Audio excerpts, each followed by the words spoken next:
أعوذ بالله من الشيطان الرجيم. بسم الله الرحمن الرحيم. ياسين والقرآن الحكيم إنك لمن المرسلين على صراط مستقيم. تنزيل العزيز الرحيم لتنذر قوما ما أنذر آباؤهم فهم غافلون. لقد حق القول على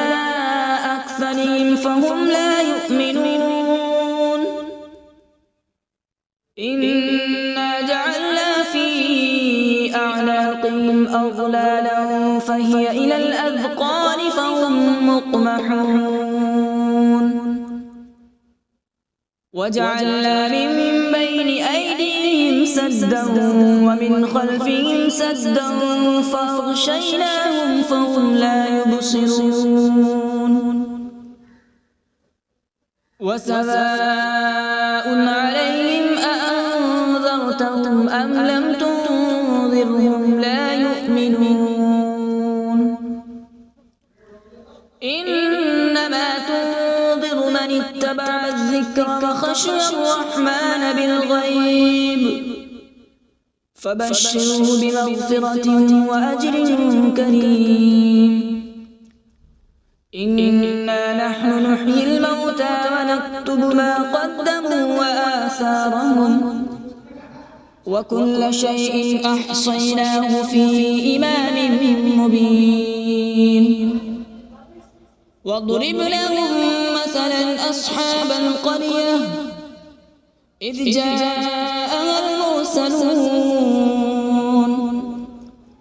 إذ أرسلنا إليهم اثنين فكذبوهما فعززنا بثالث فقالوا إنا إليكم مرسلون. قالوا ما أنتم إلا بشر مثلنا وما أنزل الرحمن من شيء إن أنتم إلا تكذبون. قالوا ربنا يعلم إنا إليكم لمرسلون وما علينا إلا البلاغ المبين. قالوا إنا تطيرنا بكم لئن لم تنتهوا لنرجمنكم وليمسنكم منا عذاب أليم. قالوا طائركم معكم أئن ذكرتم بل أنتم قوم مسرفون. وجاء من أقصى المدينة رجل يسعى قال يا قوم اتبعوا المرسلين اتبعوا من لا يسألكم أجرا وهم مهتدون. وما لي لا أعبد الذي فطرني وإليه ترجعون. أأتخذ من دونه آلهة إن يردني الرحمن بضر لا تغن عني شفاعتهم شيئا ولا ينقذون. إني إذا لفي ضلال مبين. إني آمنت بربكم فاسمعون. قيل ادخل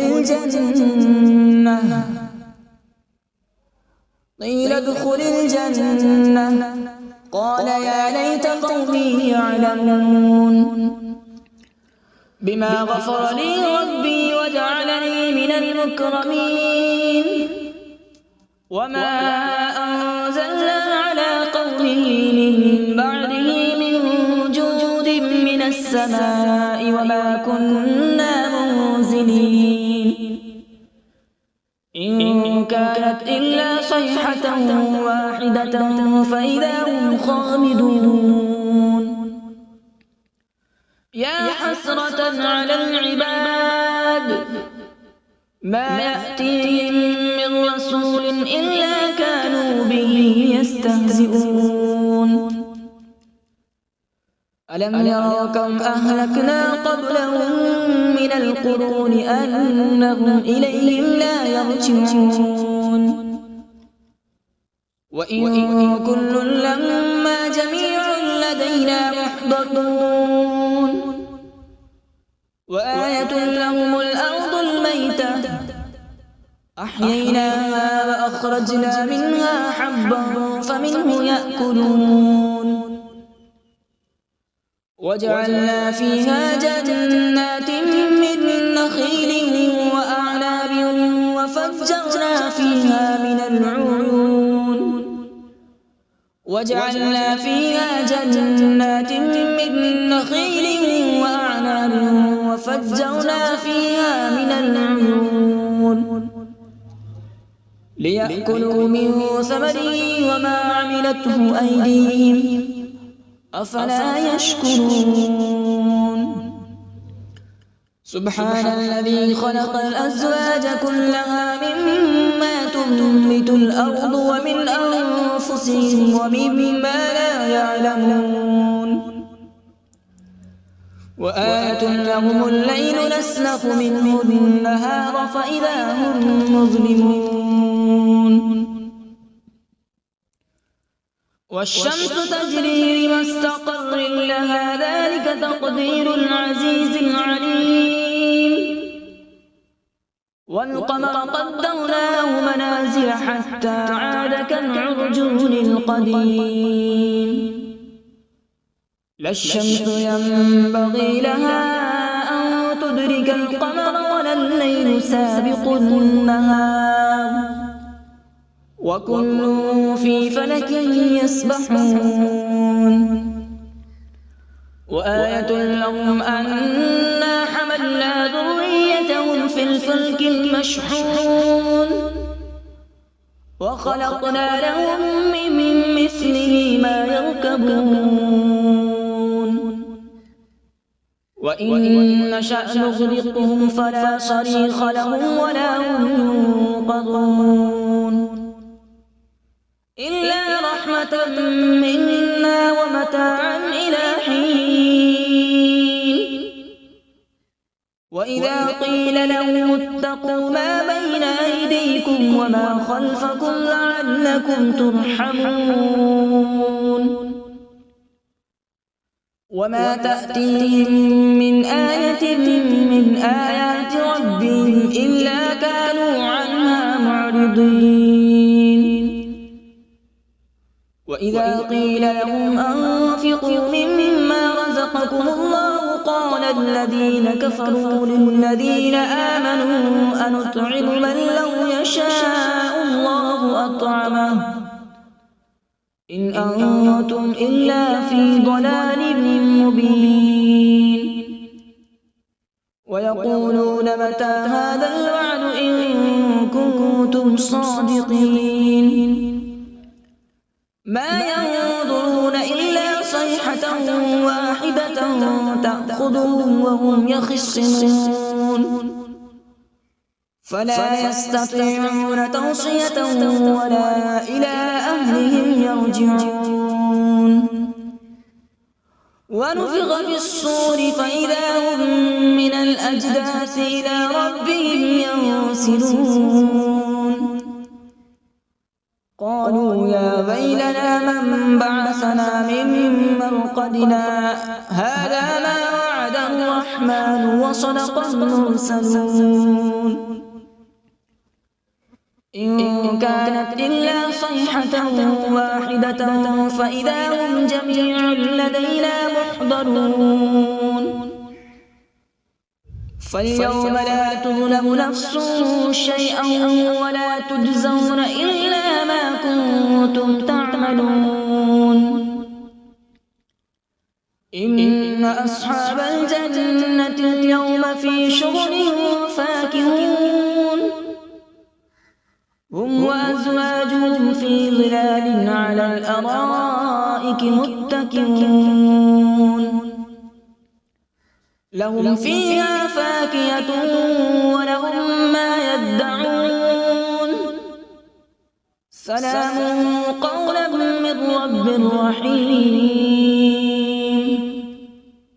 وامتازوا اليوم أيها المجرمون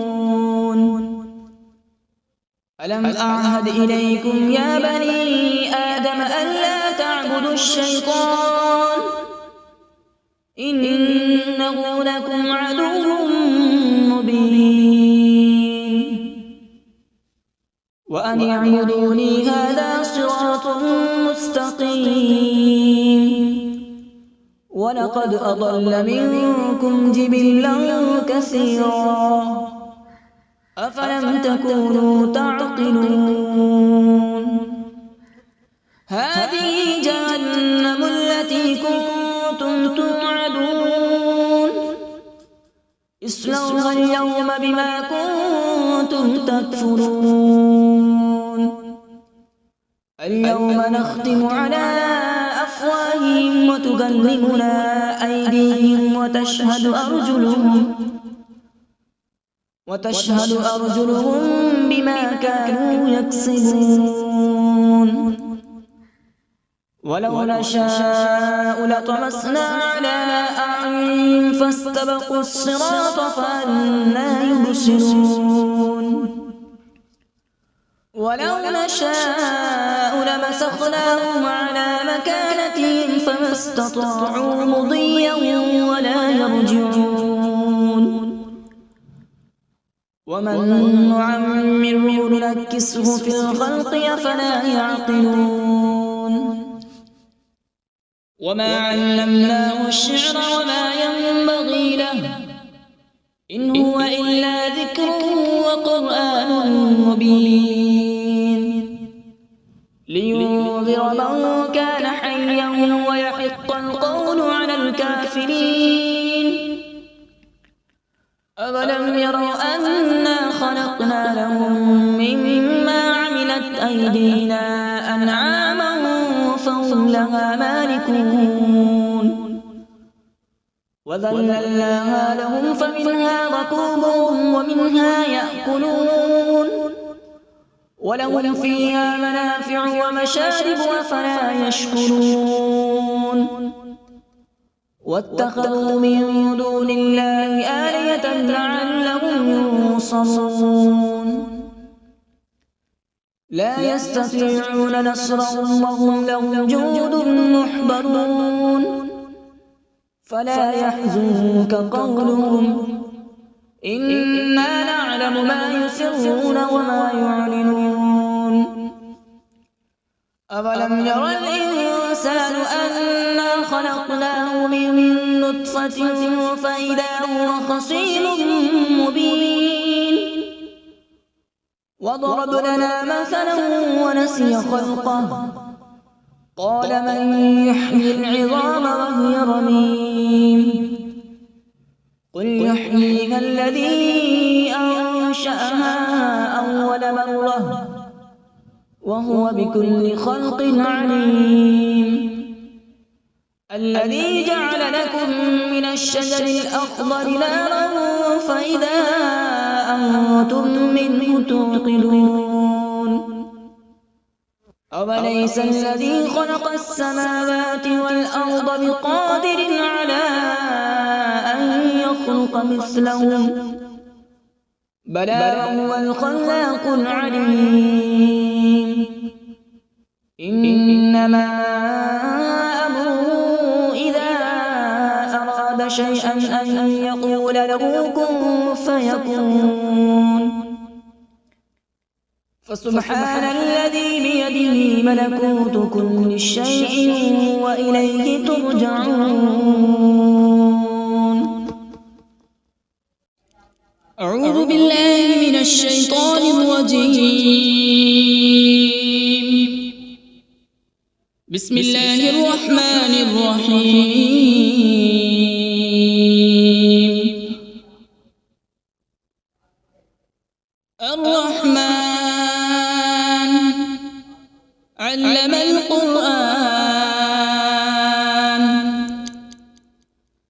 خلق الإنسان علمه البيان الشمس والقمر بحسبان والنجم والشجر يسجدان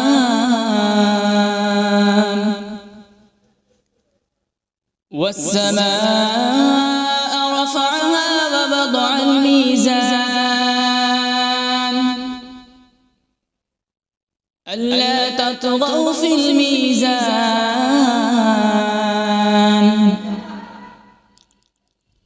وأقيموا الوزن بالقسط ولا تخسروا الميزان والأرض وضعها للأنام فيها فاكهة والنخل ذات الأكمام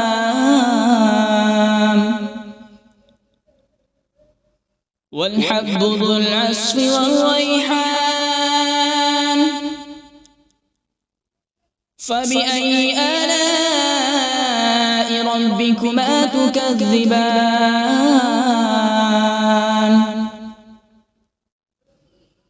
خلق الإنسان من صلصال كالفخار وخلق الجان من مارج من نار فبأي آلاء ربكما تكذبان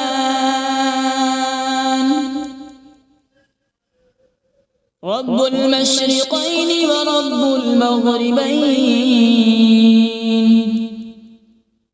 فبأي آلاء ربكما تكذبان مرج البحرين يلتقيان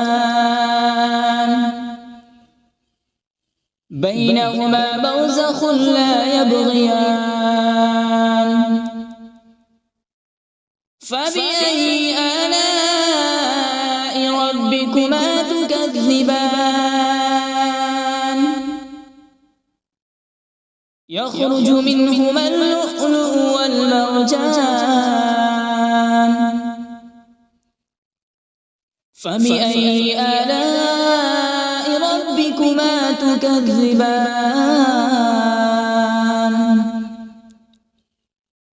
وله الجوار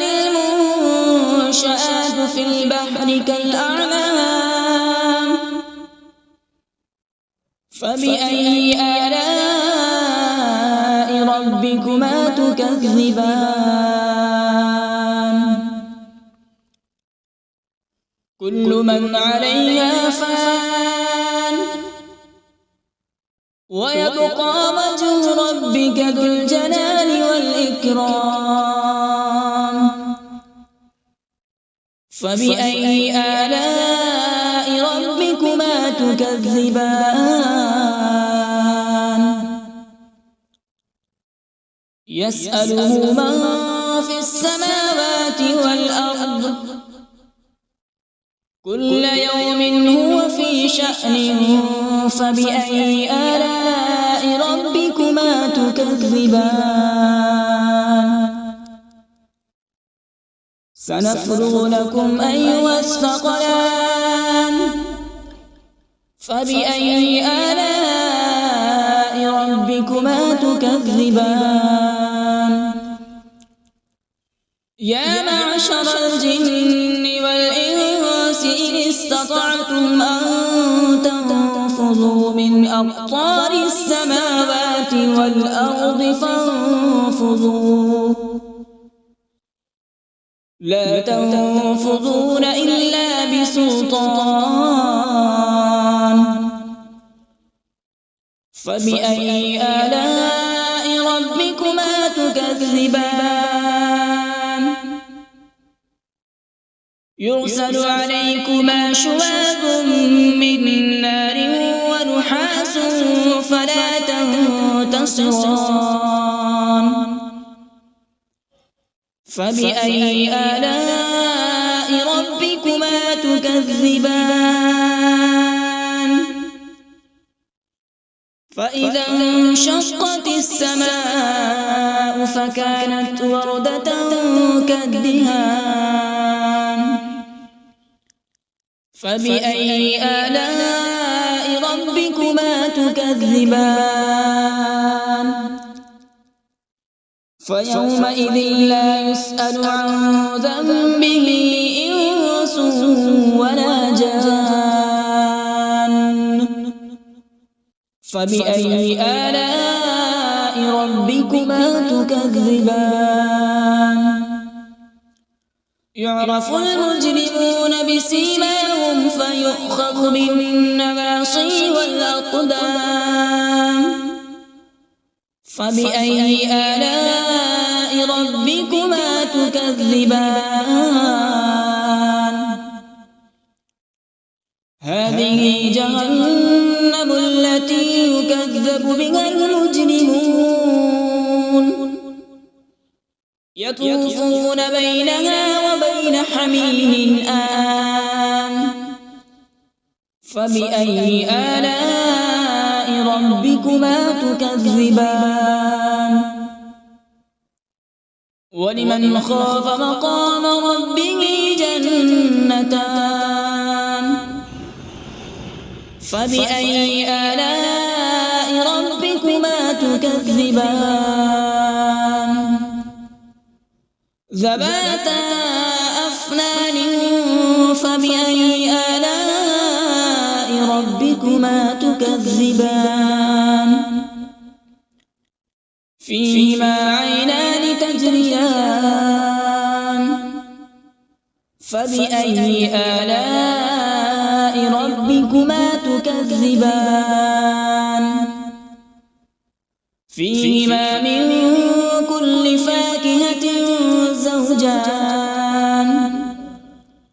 فبأي آلاء ربكما تكذبان متكئين على فرش بطائنها من استبرق وجنى الجنتين دان فبأي آلاء ربكما تكذبان فيهن قاصرات الطرف لم يطمثهن إنس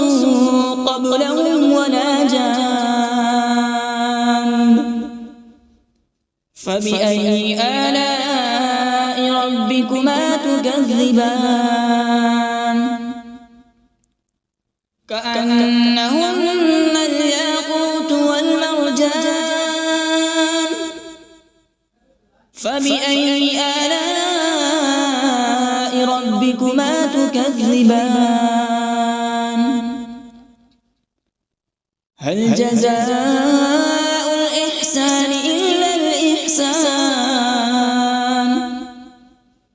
فبأي آلاء ربكما تكذبان ومن دونهما جنتان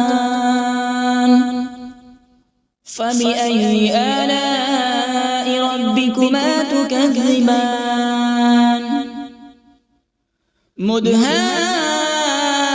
مدهامتان فبأي آلاء ربكما تكذبان فيهما عينان نضاختان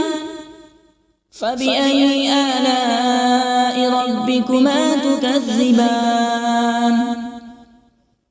فيهما فاكهة ونخل ورمان فبأي آلاء ربكما تكذبان فيهن خيرات حسان فبأي آلاء ربكما تكذبان حور مقصورات في الخيام فبأي آلاء ربكما تكذبان لم يطمثهن إنس قبلهم ولا جان فبأي آلاء ربكما تكذبان متكئين على مصرف خضر وعبقري حسان فبأي آلاء ربكما تكذبان تبارك اسم ربك ذي الجلال والإكرام. بسم الله الرحمن الرحيم. تبارك الذي بيده الملك وهو على كل شيء قدير الذي خلق الموت والحياة ليبلوكم أيكم أحسن عملا وهو العزيز الغفور الذي خلق 7 سماوات طباقا ما ترى في خلق الرحمن من تفاوت فارجع البصر هل ترى من فطور ثم ارجع البصر كرتين ينقلب إليك البصر خاسئا وهو حسير ولقد زينا السماء الدنيا بمصابيح وجعلناها رجوما للشياطين وأعتدنا لهم عذاب السعير وللذين كفروا بربهم عذاب جهنم وبئس المصير إذا ألقوا فيها سمعوا لها شهيقا وهي تفور تكاد تميز من الغيظ كلما ألقي فيها فوج سألهم خزنتها ألم يأتكم نذير قالوا بلى قد جاءنا نذير فكذبنا وقلنا ما نزل الله من شيء إن أنتم إلا في ضلال كبير وقالوا لو كنا نسمع أو نعقل ما كنا في أصحاب السعير فاعترفوا بذنبهم فسحقا لأصحاب السعير إن الذين يخشون ربهم بالغيب لهم مغفرة وأجر كبير وأسروا قولكم أو اجهروا به إنه عليم بذات الصدور ألا يعلم من خلق وهو اللطيف الخبير هو الذي جعل لكم الأرض ذلولا فامشوا في مناكبها وكلوا من رزقه وإليه النشور أأمنتم من في السماء أن يخسف بكم الأرض فإذا هي تمور